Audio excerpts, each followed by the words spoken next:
Why a luxury home is not an ideal home. I want to talk about the concept behind the image versus the feeling. We all dream of just coming up from a suburban area, midlife type stuff, right?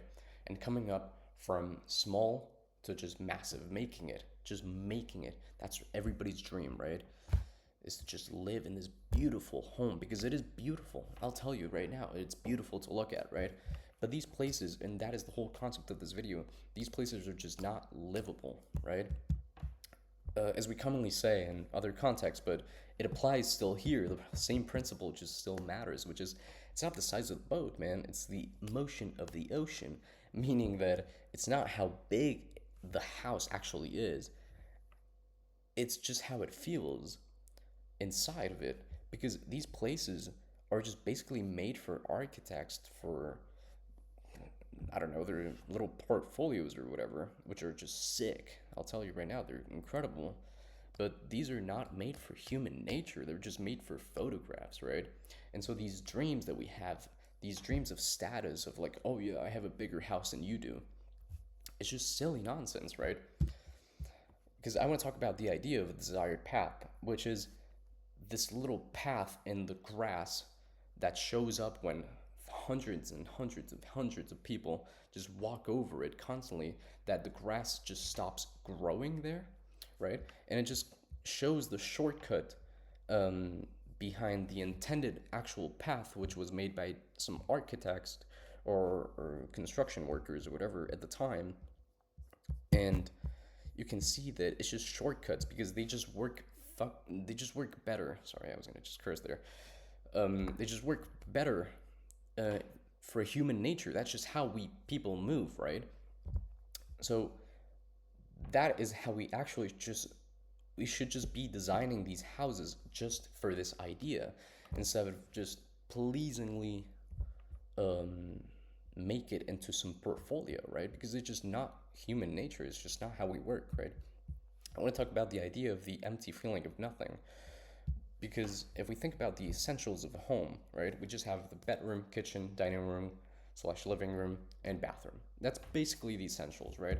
Somewhat of a floor plan would look like this, right?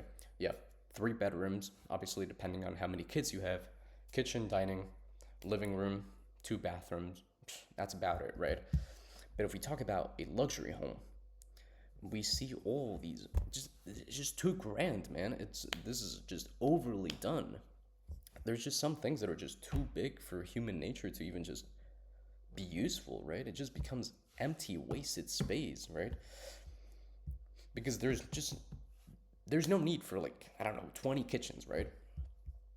And this is actually a fucking funny joke because I just think about the idea of a cuck chair, right? Which is just some little joke about a cuck chair always in the hotel. It's just sitting in the corner, but like nobody actually uses it, right?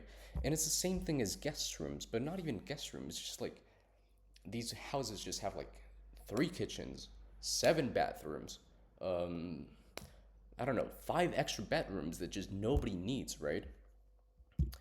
And I want to talk about the idea also that art imitates life because um, a wide shot in cinema is most of the times used, or the common rule of it is to establish an area or like where characters are seated or where we are in a location, whether we're in a bowling alley or we're in a gas station or something, we can just see it from a wide shot, right? But some directors use a wide shot to express some sort of feeling of loneliness or just feeling smaller than usual, right? If we see the whole frame right here, this massive frame compared to the small size of the character, which in the context of the movie just works flawlessly, right? Because he's just somebody that is just leaving his family behind, so he just kind of has nothing left, right? And then the same thing in this movie, which is Daniel Day-Lewis in There Will Be Blood, which shows us this incredible isolation because this guy has, in the context of the movie, this is like the final like 15 minutes or so, or 20 minutes, and this man basically has all the oil fields in America in 1920s, right? And he has basically everything. This guy's rich as hell, to levels that we just will not even comprehend, right?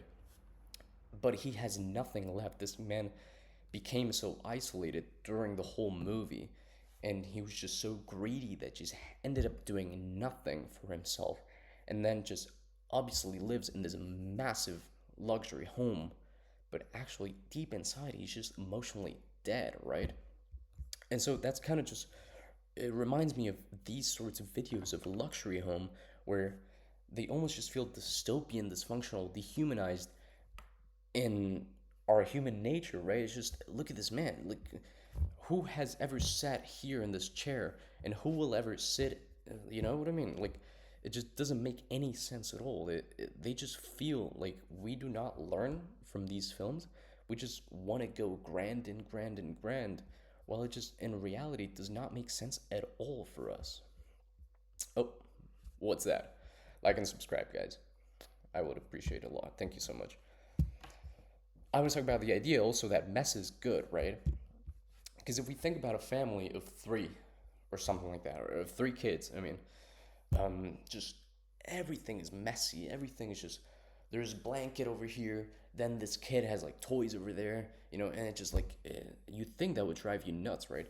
But in reality, what it is that it's a lived space, and that just creates a feeling of family, a feeling of actual warmth in the home, right?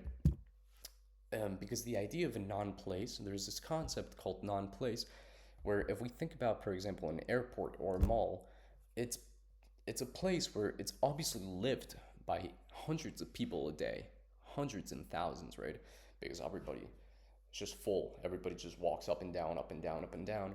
But obviously, because it's just a temporary place, nobody actually lives in these places, right? So there's not an experience, there's just not, psychologically, it's not an experience where you feel that you can live in. Nobody obviously lives in an airport, so it just feels like I say here, like thin or uncanny. There's something missing, right?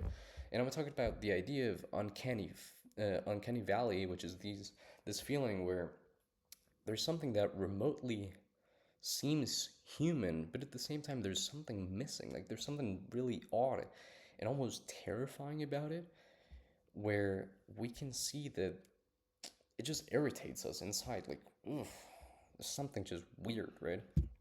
And it kind of just reminds you of what a home like this would look like, right? Which is, this is a place. This is a home where, oh, you can just sit here, and then you have the children here, then the dog just lays over there in the couch with you, and then but a non-place like I was talking about with the hotels and the malls and everything like that, it's just too much. Like, who has actually ever sat in these chairs to ever eat lunch, right? They probably eat lunch like 20 rooms down the hall. It doesn't make any sense, right? So for us to have this dream about this luxury home being our main goal in life, it just doesn't make any sense. These places are just not made for human nature, and they just will isolate you forever, to the point where you'll just mentally, you'll make the biggest purchase of your life, but it'll actually be the reason that actually just killed you, right? And to basically finish this video, is just, an ideal home isn't measured by how big it is or just the status of it, and just, oh yeah, I have a bigger home than my neighbor or my friends or everybody. It's just about how much life it actually just holds inside, right? And how much value it is in these little moments, in these little shared spaces that just bring a lot of love into the whole home.